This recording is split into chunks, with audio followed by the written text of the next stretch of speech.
Hi, mindful partners. How are you? Thank you so much for the goodwill messages that we got on our 50th episode. It was so humbling and, well, exhilarating. Ola and I walked through some episodes on that episode and threw up some concepts on how to build relationships and maybe strong bonds. And one of the things that came up and served as some sort of conversation starter on our pages was the difference between emotions and feelings. Someone actually said, "There's a difference." I never heard that before. I'm going to have to give this episode a listen. And as I confessed on that episode, I am not very clear about what emotions are and or what feelings are. And though Ola did his best to educate me, but as the slow starter that I am, I'm gonna take my time and then bring Ola back and we'll talk some more about emotions and feelings, as he has promised that he will do some more research and make it more simple for us to understand, especially me. Now, someone also asked what happened to the parenting series that I started back in May. And I started that conversation with my mother-in-law. If you missed that episode, please go check it out. Or I'll just add it to the link, the description, the show's description in the link. The simple answer to that is nothing happened. And even if you listen through the conversations during the June Mental Health Awareness Month, that's the Men's Mental Health Awareness Month, it always almost ended with us talking about parenting and how these stories that we collected from men, their stories of origin, has affected them as parents and as role models in the society. Now, to the long-winded answer, that would be that parenting cannot be spoken about in isolation. This is according to the episode of Tumise to the world on Mindfully with Tumise. It is, I believe, an encompassing process. To truly navigate parenting and modeling, one has to view it holistically. The parents or the mother's story of origin, how they navigate that story, and how they have chosen to pass it on, how the unfavorable events in their life and the favorable events in their lives can determine how they have chosen to pass on what they have learned, and what they're going to drop and what they're going to carry on their journey. The logical answer is I am in search of people who are willing to be vulnerable and not give textbook responses and examples to parenting, because parenting is hard work. And personally, I've said this before on Mindfully with Tumishi, that parenting, I believe, is the fulcrum on which humanity, the society, pivots, right? Because of a child that is not properly modeled or trained and gets to the society, and then we have lots of wounded soldiers walking around, and that usually is from the stories of origin, which leads back to family. All right. Moving on. The other thing that came up from the 50th episode was an anonymous message that came in from one of send a text link in the description. And the question was how I came about the title of this podcast and why I hardly talk about the book. If you're wondering what the book is Living Mindfully, a journey to being, written by my humble self, Oluwatumse Oladapo Kuku. Alright, so here's the answer. The title of this podcast is, of course, a derivative of the book, Living Mindfully, A Journey to Being. The simple answer to that, to me not talking about the book, is I honestly forget. That's the truth. I honestly forget. Except a guest goes there and says, okay, like something like I read in your book, and I totally just forget. Okay. And the other reason is that the podcast, Mindfully with Tumise, has a different objective than the book. To be honest, I didn't even write so many stories in the book. I only told some, talked about the concepts and philosophies that started me on my self-awareness journey and self-journey, however way you want to put it, and then shared some tools with which I navigate a very, very, very, very noisy world. Now, it is no longer news, and if it's news to you, I'm sorry, but it's no longer news that I live with bipolar affective disorder.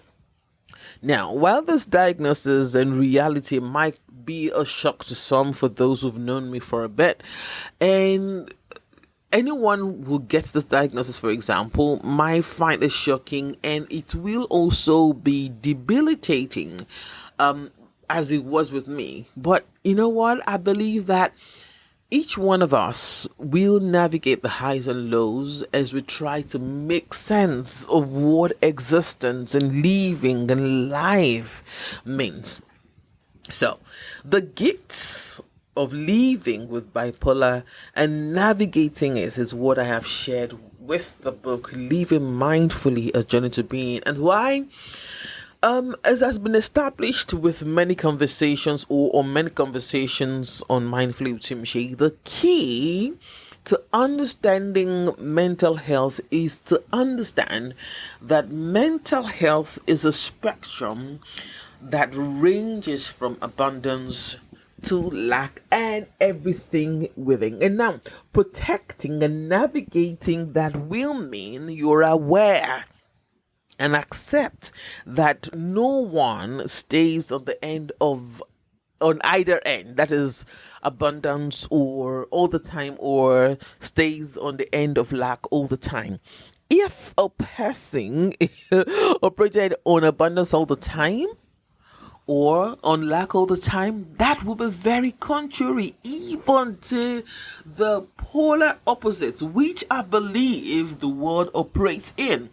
All right. You want me to explain that? I will. There's night and day. There are opposites. There's cold and hot.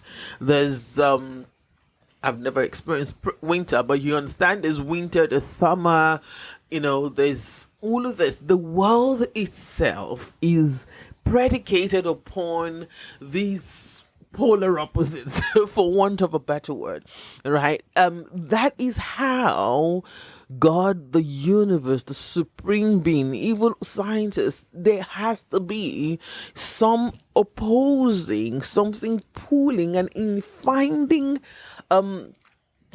the way to navigate mental health acuity then will be to find some balance, some equilibrium, in which you operate in the between here and there. So that is what SBNRRR is about. Now, for those who have not read the book or you've not listened to Mindful with Tumise a long time, SBNRRR is stop, breathe, notice, reflect, respond, and resolve. SBNRRR is how I, Oluwatumishi, navigate and quieting the outside noise so that I can listen to the noise that is inside and find some equilibrium without living in denial. So what's going to happen on the episode today is I'm going to read parts of the book, the parts that speak to me, not necessarily going into SBNRRR.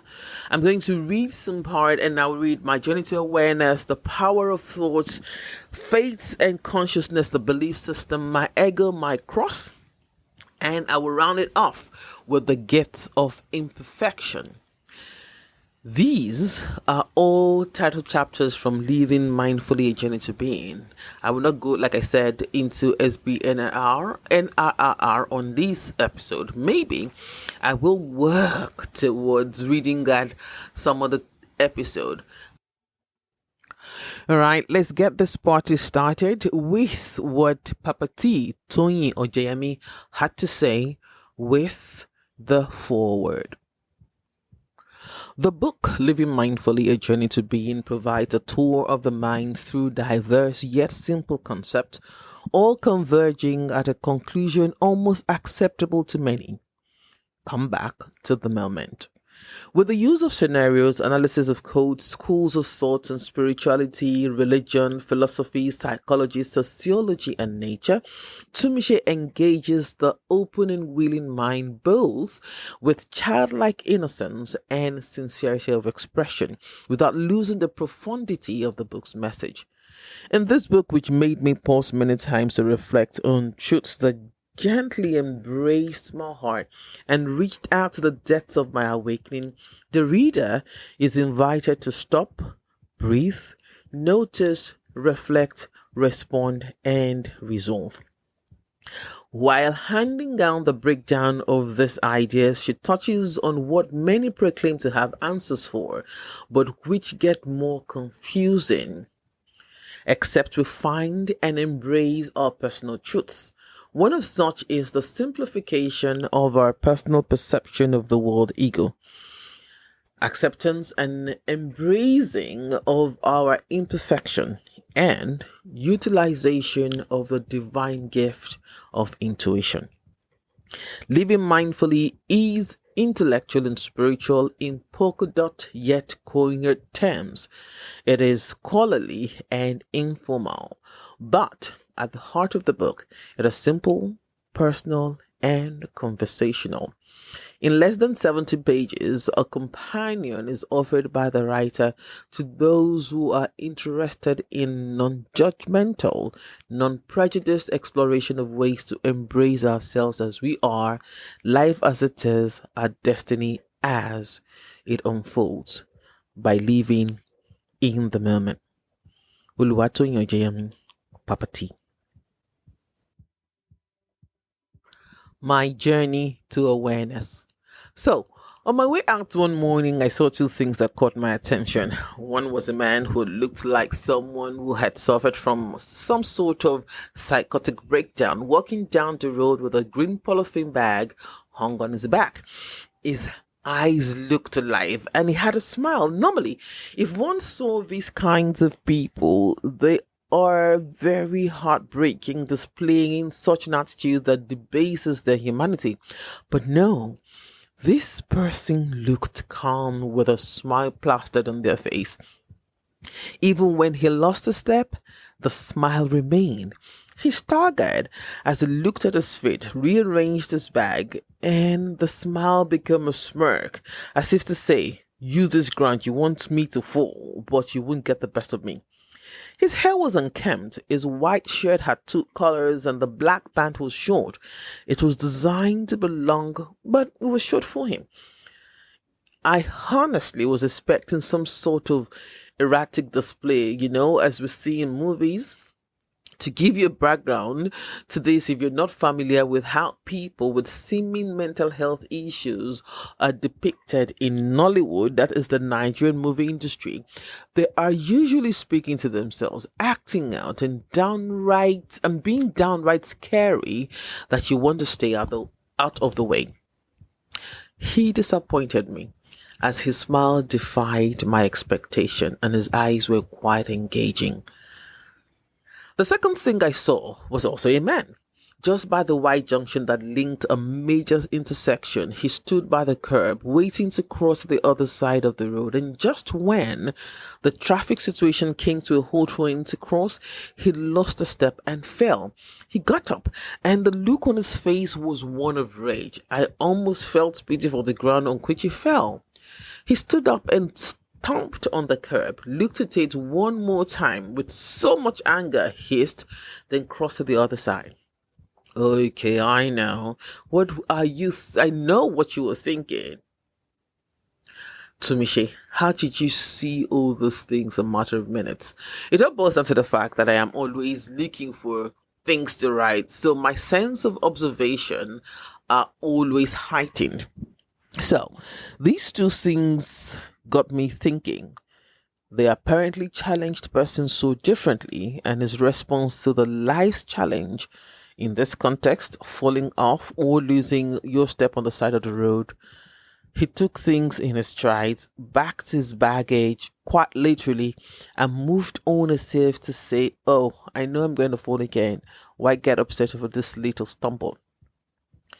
The other man, who in his this instance had all the faculties intact, seemed to take this fall to heart, as if to say the fall was responsible for his current state.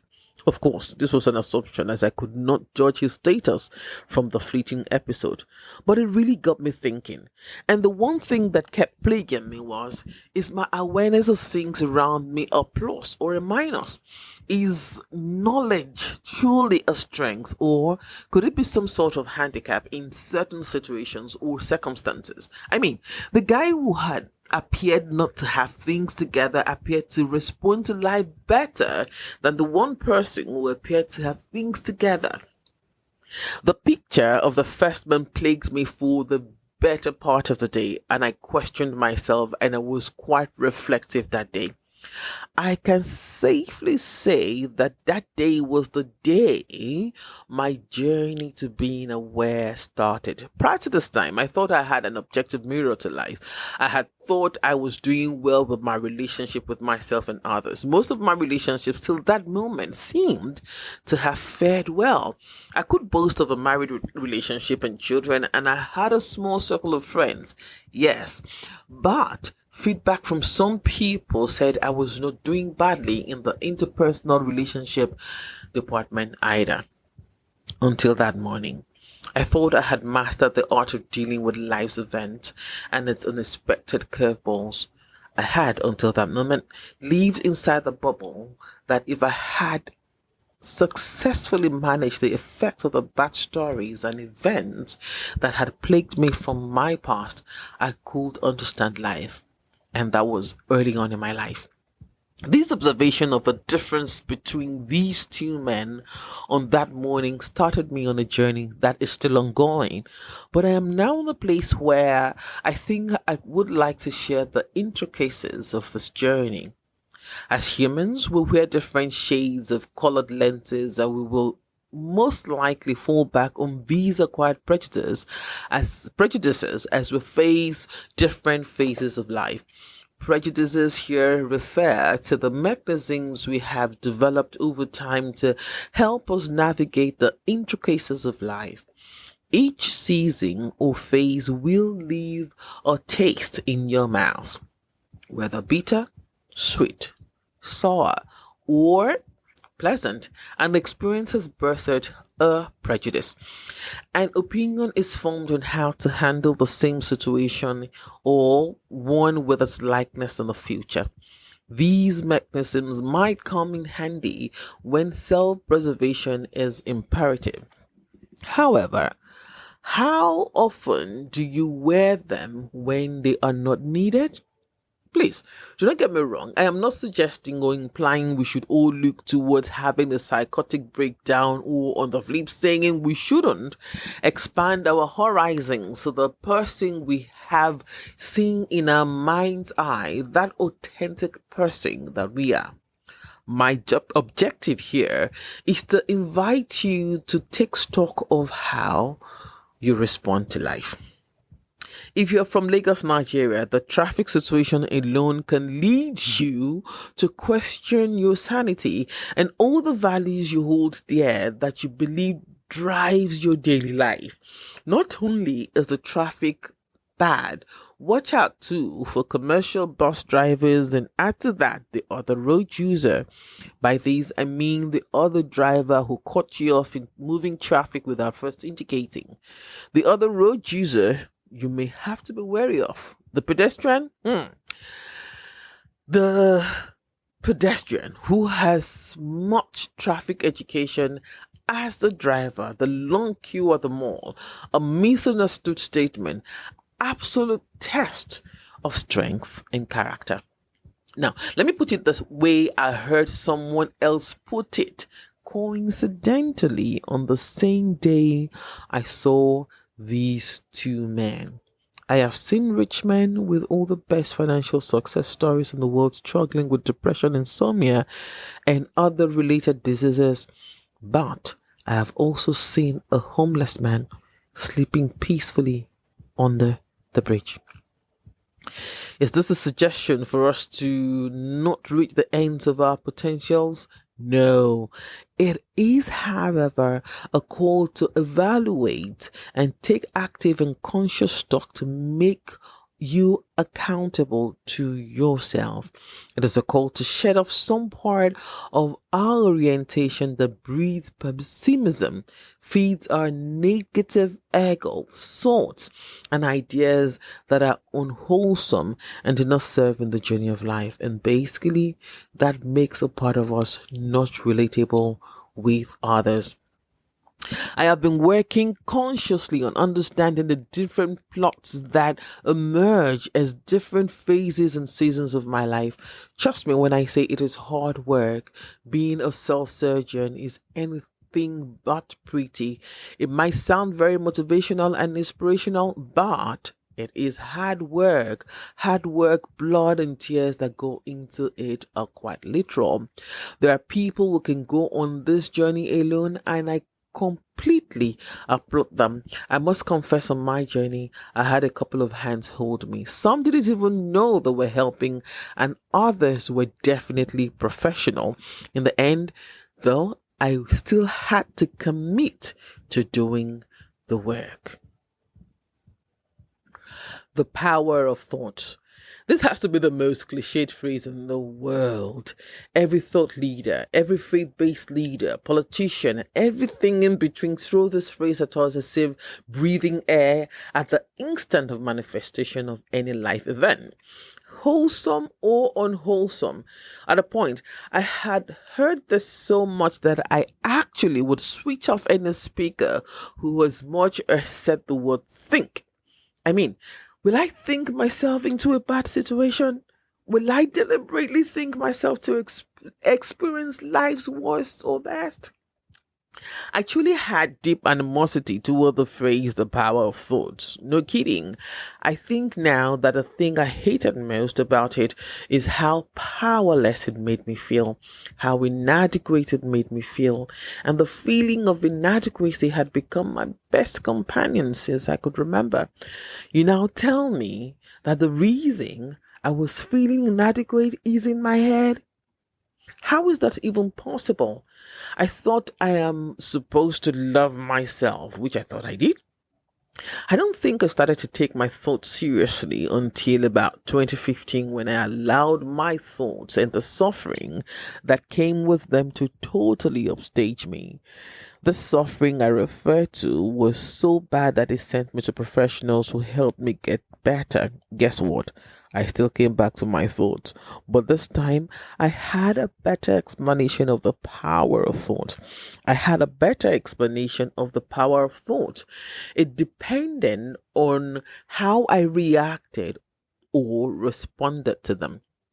My relationship with my thoughts and thinking wasn't healthy by a long shot.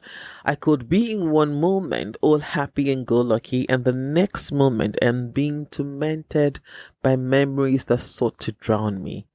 I allowed those memories.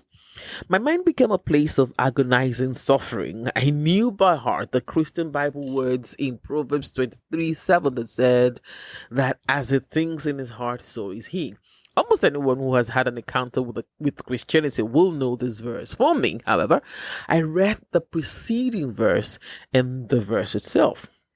This sentence is just a part of a whole. I like it better in the Passion Translation. Be sensible when you dine with a stinky man, and don't eat any more than you should. For as he thinks within himself, so is he. He will grudgingly say, go ahead and eat all you want. But in his heart, he resents the fact that he has to pay for your meal. You'll be sorry you ate anything at all, and all your compliments will be wasted.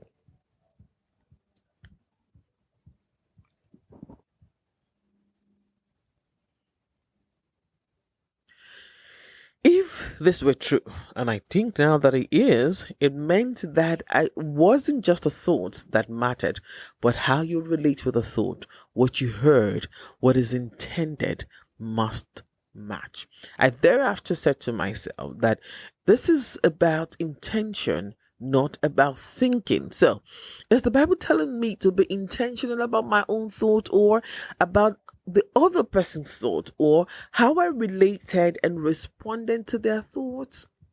While still trying to answer this, I began to ponder on the power of intention. My God, I was an absolute mess. Was it all in my head? Another appellation for thoughts?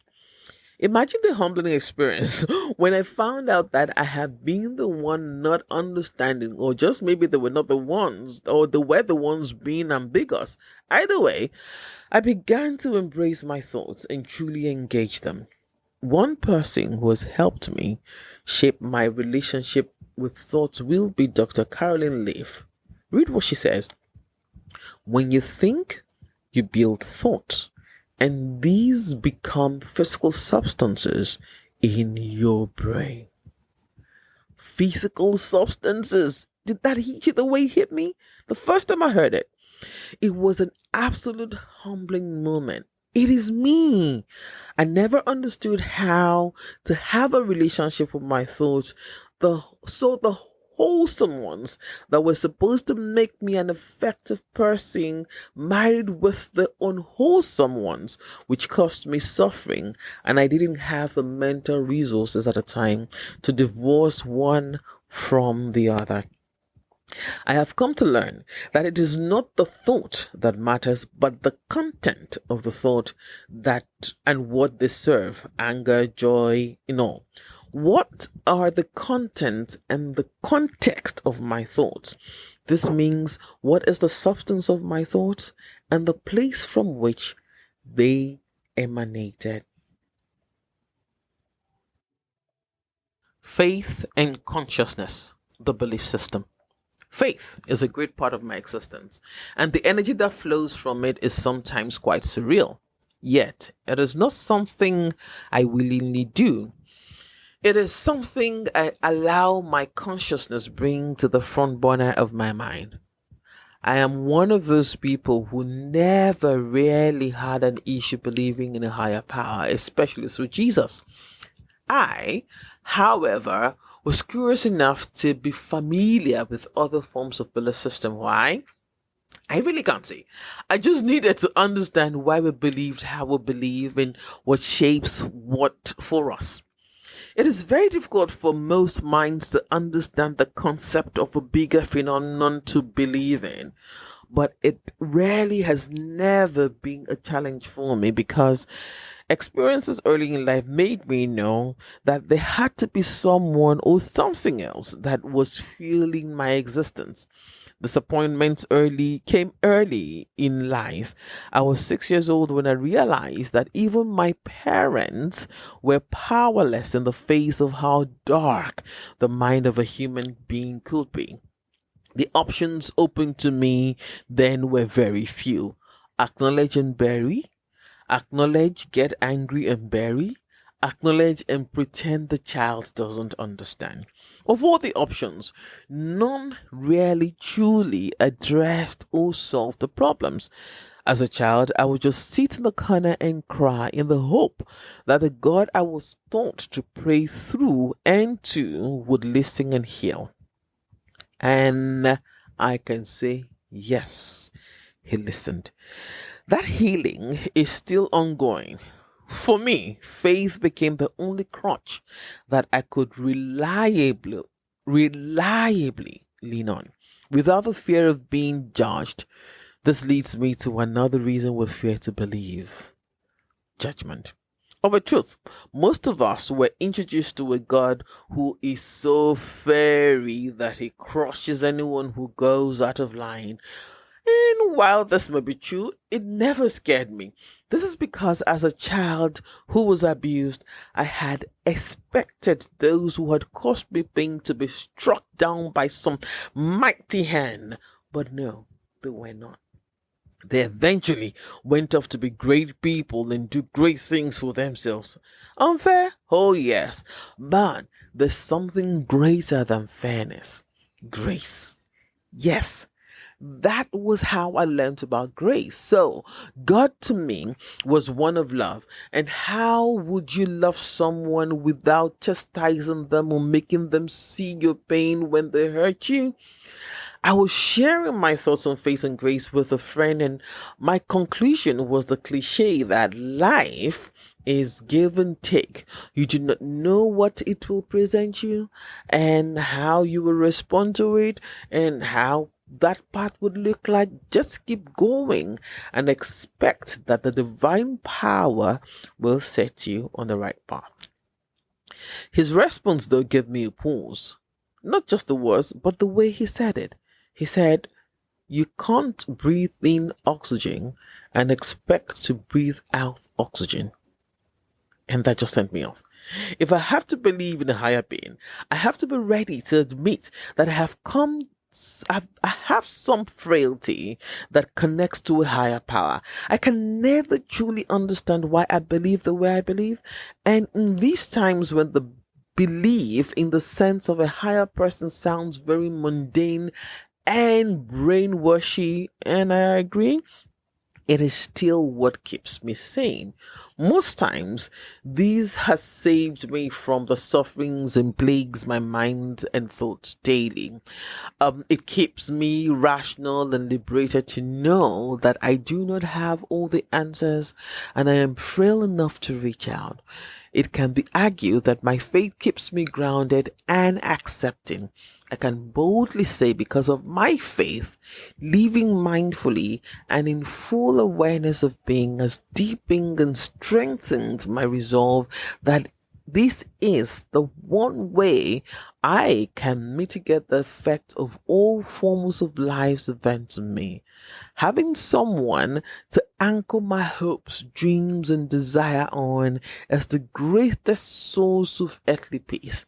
I know I have been endowed with mortal innate wisdom, and He has also given me the power to choose. Choosing to anchor on His wisdom has given me an altar on which I can consciously let go of me and take in all of Him. Isn't that what we are looking for? An anchor for the soul when we are weary. My ego, my cross. The concept of the ego is one that has troubled me for a long time, and if I am being honest, I am not sure I have a definite explanation for it. What I have probably done is, after all my exploration and research of the ego from different philosophies, religious, and spiritual leaders, I just settled for the dictionary meaning. Being a language enthusiast, I love the way words play in such semantic conjugal bliss in order to give meaning. It is just absolute bliss. However, the word ego, as far as I know, does not find words that are compatible with it in such a marriage. Various thought leaders have given the ego a bad reputation, and I sincerely do not know if the bad reputation is deserved. The ego has been touted as the arch enemy of being and at the very core of the breakdown of most human relations. On the one hand, this is totally correct. And on the other hand, I sincerely think if the word is understood the way it is defined in the dictionary, we may well be able to understand it and navigate it better to suit human relations. Before I go into how I came to the inference that I now use to define ego and how it has helped me embrace me and improve my relationship with myself and others, let me go just a little background on how the ego became part of how we began to use it to define self. The psychoanalyst Sigmund Freud is the one who gifted us with the term ego when he tried to explain the trinity that makes up the human mind in his description. He posits that the psyche is made up of the id, which he says rides on the pleasure principle. It is a basically the instinct, a component that is present at birth in every woman. In other words, the id is what influences your impulses that can go AYR if unchecked. This is where he says the ego comes in. It is the part of the psyche that rides on the reality principle. It seeks to please the ID's impulses in realistic ways that in the long term bring benefit rather than grief. He, however, says the ego attempts to mediate between the ID and reality and be obliged to cloak the unconscious nature of the ID with its own pre-conscious realization. The other component of the psyche equals the superego, which is basically how humans internalize reality, which may be taught by authority figures such as parents, religion, etc. This gives a framework within which human can operate. Now, with that out of the way, you can see why I have been thoroughly baffled by the reputation the ego is burdened with in everyday psychology. If the ego operates in the realm of reality, how is it bad? Many thought and spiritual leaders in their treatment of the ego often advise us to kill the ego before it kills you. The question is, how do you kill the ego? I could go on with an extensive explanation of this, but I will refrain. I don't know about you, but I have suffered. But by that I mean I have struggled to understand how I can tame my ego if it is supposed to be part of why I think the way I think. It very much sounds like taking out Jesus from the Holy Trinity. I know that almost sounds heretical, but please hear me out. The messaging about ego has literally killed my sense of self.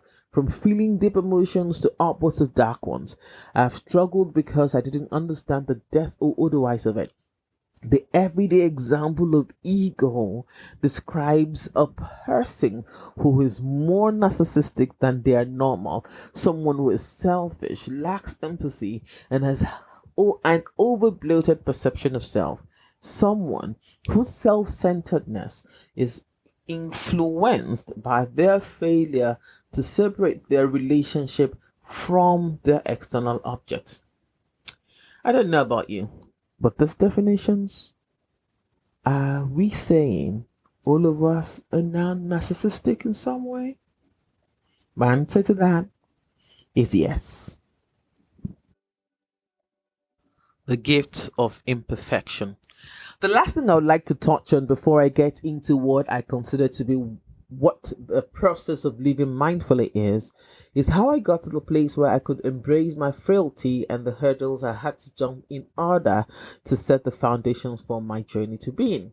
When I first came across the phrase by the shame researcher Brené Brown, I was drawn to it. I wondered what it meant.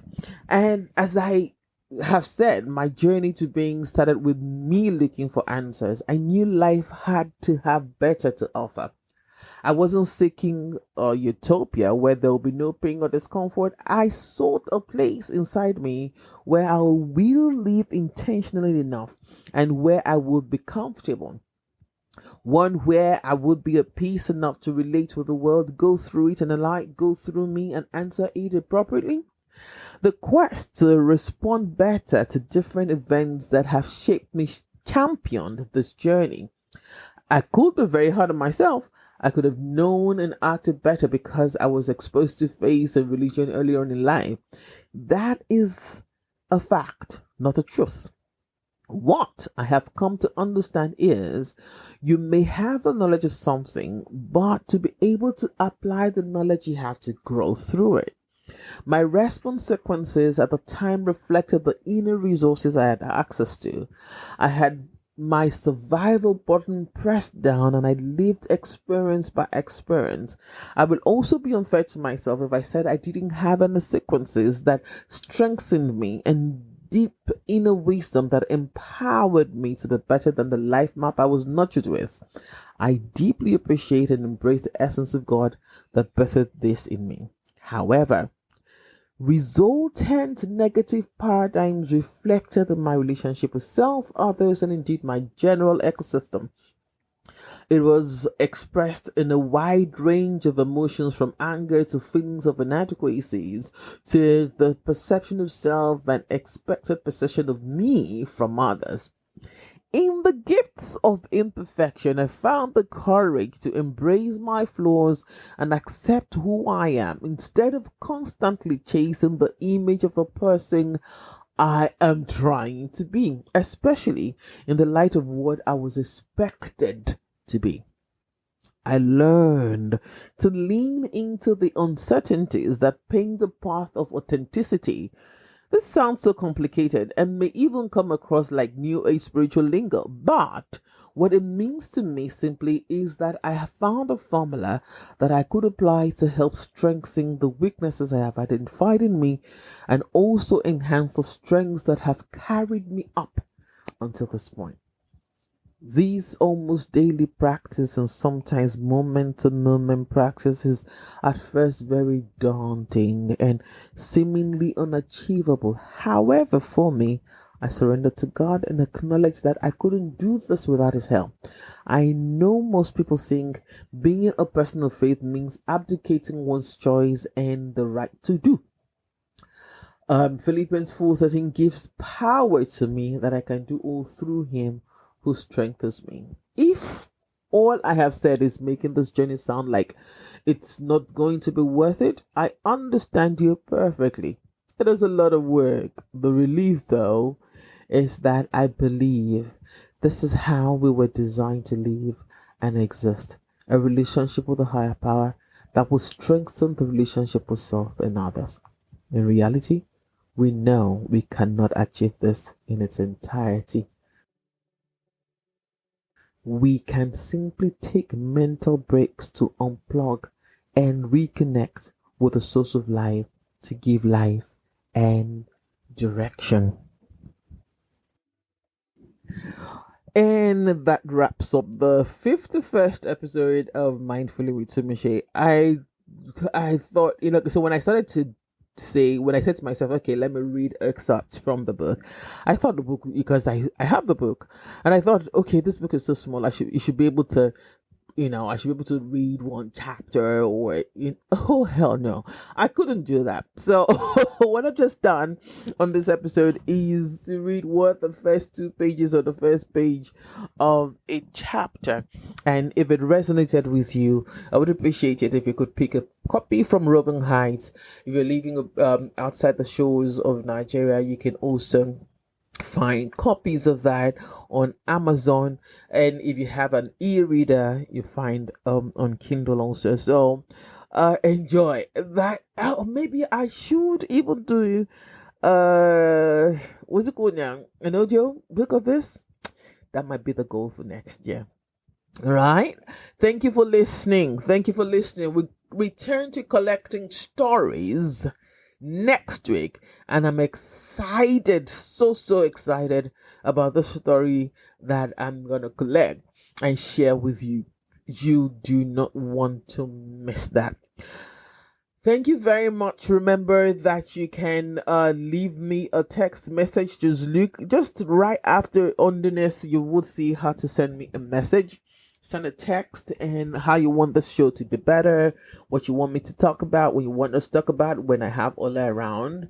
And let's do that and build an army of the healed. Let's collect stories and share with people how we are living in the moment and navigating this noisy world. Okay, so share. like, follow. I would appreciate it. It helps the show, and it also helps us to share our thoughts and ideas with other people who might need it. Love yourself, love your neighbor, love your country. Above all of this, love God. He is the essence of your being. I am Oluwatumishe Oladapo Kuku. Until next time, stay curious.